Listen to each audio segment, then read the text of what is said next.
देख रहे हैं अजय भारत में हूँ आशुतोष। आज मैं पहुँच चुका हूँ बैकुंठपुर विधानसभा के शेर पंचायत में। आज हमारे साथ यहाँ पे मौजूद हैं यहाँ के निर्दलीय विधायक प्रत्याशी मंजीत सिंह। उनसे बात करेंगे और जानेंगे कि किन मुद्दों पे वो क्षेत्र में जा रहे हैं और लोगों से क्या अपील करें। सबसे पहले तो हम जानेंगे कि आप क्षेत्र में जा रहे हैं तो किन मुद्दों को लेकर क्षेत्र में जा रहे हैं। देखिए, सबसे बड़ा मुद्दा बाढ़ का है और बाढ़ के विभीषिकता से पूरा इलाका परेशान है। और केवल गोपालगंज ही नहीं बल्कि बिहार के 16 जिला में बाढ़ आई और हर साल बाढ़ आ रही है।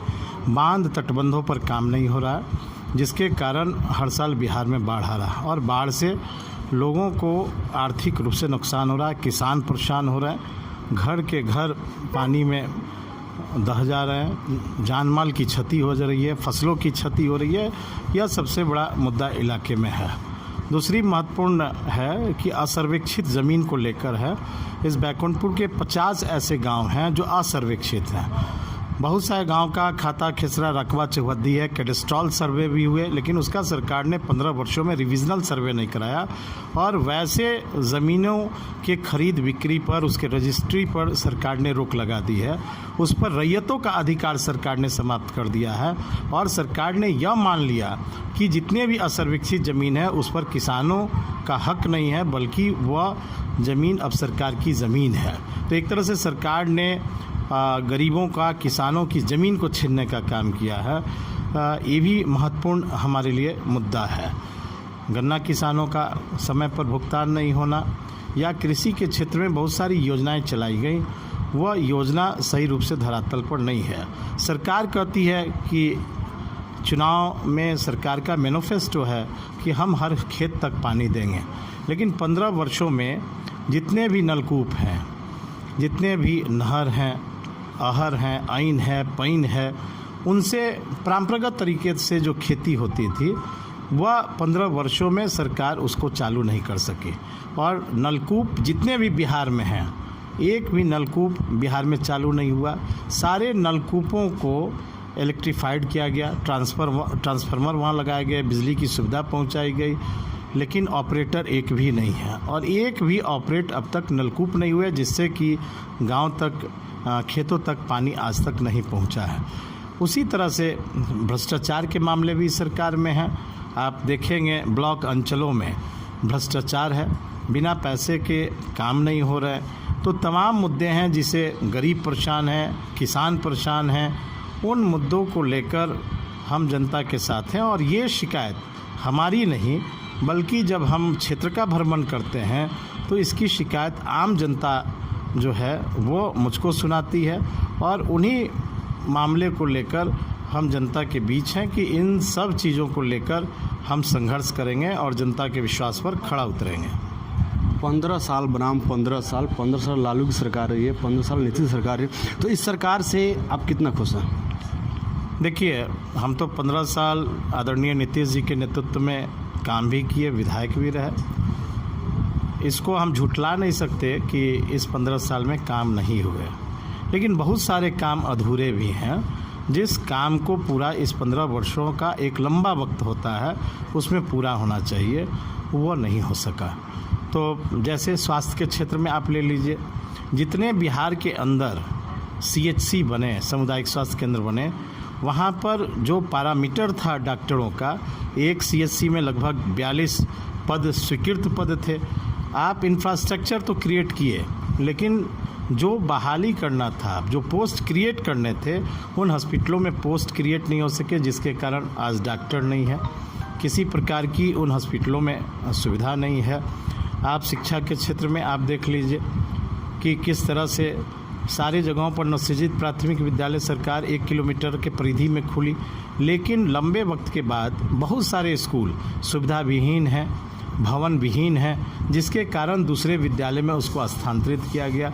तो तमाम ऐसे चीज़ें हैं जो ये सरकार में काम 15 वर्षों में पूरा होना चाहिए, यह सरकार पूरा नहीं कर सकी। बिहार का सबसे बड़ा मुद्दा है बेरोजगारी। जैसे लॉकडाउन आया, सारे मजदूर जो प्लान कर गए थे हमारे बिहार से, वो फिर आए, अपने घर आए, और फिर रोज़गार नहीं मिलने की वजह से फिर वो प्लान कर रहे हैं, दूसरे देशों में जा रहे हैं काम करने के लिए। उसके बारे में क्या कहेंगे? देखिए, रोज़गार का अवसर बिहार में सरकार नहीं दे पाई है। कोई बड़े उद्योग धंधे बिहार के अंदर नहीं लगे, कोई रोजी रोटी रोजगार का अवसर बिहार के नौजवानों को नहीं मिला, जिसके कारण पलायन हो रहा है हमारे किसानों का, हमारे मज़दूरों का। आज भी लॉकडाउन समाप्ति के बाद सारे मज़दूर गुजरात से लेकर पंजाब से लेकर सारे वापस जा रहे हैं। तो बेरोज़गारी की बहुत बड़ी समस्या बिहार के अंदर है। जो हमारा नौजवान शिक्षित भी है, जो तकनीकी शिक्षा भी प्राप्त किया, उनको भी रोज़गार का अवसर इस बिहार में नहीं मिल रहा। तो रोज़गार के मामले में बिहार एकदम फिसंडी साबित है। किसी प्रकार का रोज़गार का अवसर नहीं मिलने के कारण बिहार में बेरोज़गारी की संख्या बढ़ी है और जिसके कारण दूसरे राज्य में लोग काम करने जाते हैं। और बहुत शान से यह कहा जाता है कि अगर बिहार के लोग दूसरे जगहों पर ना हों तो उस राज्य का आगे बढ़ना मुश्किल है।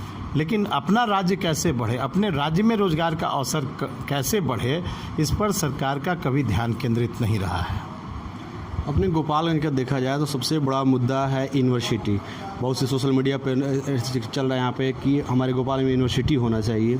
जो यहाँ के लोग जो छपरा जाते हैं यूनिवर्सिटी के लिए, फिर भी वहाँ से समय शिक्षा नहीं मिल पाती है। इसके विषय में क्या कहेंगे? देखिए, जो भी यूनिवर्सिटी भी है, आप देखिए जेपी विश्वविद्यालय को, कभी कैलेंडर के मुताबिक क्या परीक्षाएं होते हैं, कभी उसके रिज़ल्ट प्रकाशित होते हैं। जो भी आपका यूनिवर्सिटी संचालित भी है जिन जगहों पर, वहाँ समय से परीक्षा नहीं हो रहा है, समय से उसके रिज़ल्ट नहीं आ रहे हैं, जिसके कारण लड़के कई बार हमारे आंदोलन करते हैं। और महामहिम राज्यपाल के आदेश के बाद भी कोई भी यूनिवर्सिटी कैलेंडर के मुताबिक नहीं चलता है और नई यूनिवर्सिटी अन्य जगहों पर स्थापित हो, इसके लिए हर जगह नौजवान हमारा परेशान है। हर जगहों पर कॉलेज स्थापित हो, विशेषकर महिला कॉलेज स्थापित हो, इस दिशा में सरकार का ध्यान नहीं है।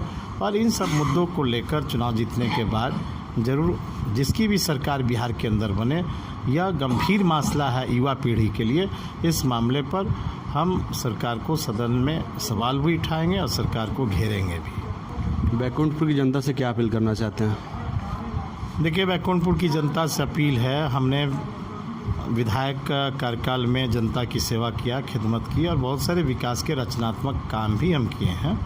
और जब जनता मुझको मौका देगी तो हम विकास का और बड़ी रूपरेखा हम खींचेंगे। और हमारा सोच है कि हम इस इलाके को और बेहतरीन बनाएं, सुदृढ़ बनाएं और हर चीज़ में बैकुंठपुर का तरक्की हो।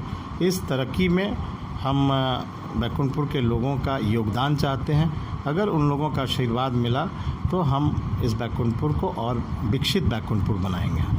तो आप देख सकते हैं यहाँ की जो निर्दलीय प्रत्याशी हैं मंजीत सिंह हमारे साथ मौजूद हैं और बता रहे हैं कि जो यहाँ के युवा हैं उनके लिए हम कॉलेज यूनिवर्सिटी खोलने का मांग करेंगे सरकार से। जो भी सरकार आती है उनसे मांग करेंगे। अब देखना ये होगा कि यहाँ की जनता इन पर कितना भरोसा कर पाती है। Ashutosh Tiwari, AB news, Gopalganj.